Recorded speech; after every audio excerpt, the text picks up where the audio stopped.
ഞാനൊരു ഡയബറ്റിക് ആണ്. എനിക്ക് 12 വയസ്സിലാണ് ഡയബറ്റിക് ആയത്. ഇന്ന് 8 വർഷമായിട്ട് ഞാൻ ഡയബറ്റിക് ആണ്. അതുപോലെ തന്നെ ഞങ്ങളുടെ കുട്ടികൾക്ക്, അതായത് 2500ഓളം കുട്ടികൾ കേരളത്തിൽ ഇപ്പോൾ ഡയബറ്റിക് ആയിട്ടുണ്ട്. Type 1 diabetes. അഫ്സാന സാർ, ഞാൻ ഇപ്പൊ പറയാൻ വന്നത്, നമുക്കിപ്പോ കേരളത്തിൽ ഞാൻ ചോദിക്കട്ടെ, അതിന് നമ്മളെ ഗവൺമെന്റിന്റെ കാലത്ത് ടൈപ്പ് 1 ഡയബറ്റീസ് ഉള്ള കുട്ടികൾക്ക് മരുന്നുകൾ കൊടുക്കുന്ന ഒരു സ്കീം ഉണ്ടായിരുന്നു, മിഠായി. ഇപ്പൊ ഉണ്ട് സാർ. പക്ഷേ ഞങ്ങളിപ്പോ 1 വർഷമായിട്ട് ഞങ്ങൾക്ക് മരുന്ന് കിട്ടുന്നത് വളരെ ഗുണമേന്മ കുറഞ്ഞ മരുന്നാണ്. അത് കുട്ടികളിൽ വളരെയധികം ബുദ്ധിമുട്ട് ഉണ്ടാക്കുന്നുണ്ട്. അത് കുട്ടികളുടെ ബ്ലഡ് ലെവൽ, ഷുഗർ ലെവൽ കണക്കാക്കുന്ന HbA1c പോലുള്ള ടെസ്റ്റുകൾ വളരെയധികം കൂടുതൽ വരികയാണ്. 11-12% മരുന്നിന്റെ ക്വാളിറ്റി കുറയുന്നതുകൊണ്ട് ഡോസ് കൂടുതൽ എടുക്കുകയാണ്. അതുപോലെ സാർ 45 മിനിറ്റ് ഫുഡ് കഴിക്കുന്നതിന് മുന്നേ 45 മിനിറ്റിന് മുന്നേ ഞങ്ങൾക്ക് എടുക്കാൻ പറ്റുന്നുള്ള ആ മരുന്ന്. ഇപ്പൊ സ്കൂളുകളിൽ 1 മണിക്കൂറേ ബ്രേക്ക് ഉള്ളൂ. അത് നമുക്ക് ഫുഡ് സ്കിപ്പ് ചെയ്യേണ്ടി വരുന്നില്ലെങ്കിൽ മരുന്ന് സ്കിപ്പ് ചെയ്യേണ്ടി വരുന്നത് കുട്ടികൾ വളരെയധികം ബുദ്ധിമുട്ടുണ്ടാക്കുന്നുണ്ട്. ഇതിൽ കൂടുതൽ എടുക്കേണ്ടി വരുന്നുണ്ട് സാർ. ഞങ്ങളിപ്പോ രാവിലെ ഷുഗർ ചെക്ക് ചെയ്തിട്ട് ഞങ്ങൾക്ക് ഫുഡ് കഴിക്കാൻ പറ്റുന്നുള്ളൂ.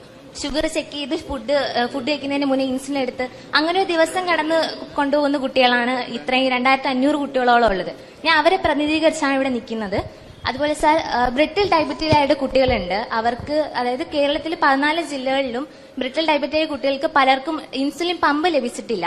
ഒരു 12-14 കുട്ടികൾക്ക് മാത്രമേ ഇതുവരെ ഇൻസുലിൻ പമ്പ് ലഭിച്ചിട്ടുള്ളൂ. അപ്പോൾ അത്രയും ബാക്കിയുള്ള കുട്ടികൾക്കും ബ്രിട്ടിൽ ഡയബറ്റിക് ആയിട്ടുള്ള കുട്ടികൾക്ക് ഇൻസുലിൻ പമ്പ് ലഭിക്കുക. അതുപോലെ തന്നെ CGM സെൻസറുകൾ, അതായത് കണ്ടിന്യൂസ് മോണിറ്റർ, ഗ്ലൂക്കോസ് മോണിറ്റർ ഉണ്ട് സാർ. കയ്യിൽ പഠിപ്പിക്കുന്നതാണ്. അതായത് നമുക്ക് ഫുഡ് എത്രത്തോളം കൺട്രോൾ ആക്കാൻ പറ്റുക. 1 വർഷം നമുക്ക് ഈ CGM സെൻസർ യൂസ് ചെയ്ത് കഴിഞ്ഞാൽ ബാക്കി ബാക്കിയുള്ള 1 വർഷത്തേക്ക് നമുക്കത് കൺട്രോളിൽ കൊണ്ടുവരാൻ പറ്റും. നമുക്ക് എത്ര ഷുഗർ ലെവല് നമുക്ക് കൺട്രോൾ ചെയ്യാം എന്നൊക്കെ നമുക്ക് CGM സെൻസർ വഴി അറിയാൻ പറ്റും.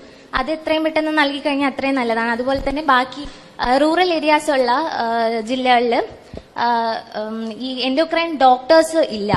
അതായത് ബാക്കി ആ ജില്ലകളിലുള്ള പാരന്റ്സും കുട്ടികളും ബാക്കിയുള്ള ജില്ലകളിൽ, തിരുവനന്തപുരം പോലുള്ള ജില്ലകളിൽ വന്നിട്ടാണ് അവര് ഡോക്ടേഴ്സിനെ കാണിക്കുന്നത്. വളരെയധികം ബുദ്ധിമുട്ടിലാണ് നിൽക്കുന്നത്. അഫ്സാന പറഞ്ഞ മിഠായി പ്രോജക്റ്റില് അത് നമ്മുടെ ശ്രദ്ധയിൽപ്പെട്ടിട്ടുണ്ട്. ഉമ്മൻചാണ്ടി സാറിന്റെ കാലത്ത് കൊണ്ടുവന്നാണ്. ടൈപ്പ് 1 ഡയബറ്റീസ് ആയിട്ടുള്ള കുട്ടികളുടെ വളരെ സീരിയസ് ഇഷ്യൂ ആണ്. അത് ഈ കമ്മീഷൻ കിട്ടാൻ വേണ്ടിയിട്ടാണ് ക്വാളിറ്റി കുറഞ്ഞ ഇൻസുലിൻ മേടിക്കുന്നത്.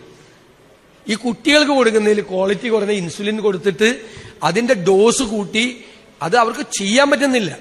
ഒരു ക്വാളിറ്റി ഇല്ലാത്ത ഇൻസുലിനാണ്. ക്വാളിറ്റി ഇല്ലാത്ത സാധനം മേടിക്കുമ്പോൾ കമ്മീഷൻ കൂടുതൽ കിട്ടും. അതുകൊണ്ടാണ്. അപ്പൊ ഉറപ്പായിട്ട് അത് പരിശോധിച്ച് നല്ല ക്വാളിറ്റിയുള്ള ഇൻസുലിൻ വേണം. പിന്നെ ഇൻസുലിൻ പമ്പ് വേണ്ട കുട്ടികൾക്ക് ഇൻസുലിൻ പമ്പ് പ്രോപ്പറായിട്ട് കൊടുക്കണം. പിന്നെ പല ജില്ലകളിലും എൻഡോക്രൈനോളജിക്കുള്ള ഡോക്ടേഴ്സ് ഇല്ലാത്തതിന്റെ അഭാവം പറഞ്ഞിട്ടുണ്ട്. അത് നമ്മുടെ ശ്രദ്ധയിൽപ്പെട്ട കാര്യമാണ്. ഏറ്റവും പ്രയോറിറ്റിയോടുകൂടി ഇപ്പോൾ സുകുമാരൂടെ ഉണ്ട്, അവര് അന്നത്തെ കാലത്ത് കൊണ്ടുവന്നതാണ് ആ സ്കീം, മിഠായി എന്ന് പറയുന്ന സ്കീം. അത് ഏറ്റവും പ്രയോറിറ്റി, കാരണം അത് നിങ്ങൾ പറയണ്ട, അല്ലാതെ തന്നെ നമുക്കറിയാം അത്രയും പാരന്റ്സ് എത്രമാത്രം വിഷമിക്കുന്നുണ്ട്, എത്രമാത്രം സങ്കടപ്പെടുന്നുണ്ട്. ഈ കുട്ടികളുടെ ഒരു പ്രത്യേകമായ ഒരു അസുഖമാണ്. ഫസ്റ്റ് പ്രയോറിറ്റി ആരോഗ്യകാര്യത്തിൽ അതിനുണ്ടാവും. ധൈര്യമാണ്. ഞങ്ങൾ നേരത്തെ തന്നെ നോട്ട് ചെയ്ത്, അതുകൊണ്ടാണ് ഞാൻ ഡീറ്റെയിൽസ് ചോദിച്ചത്.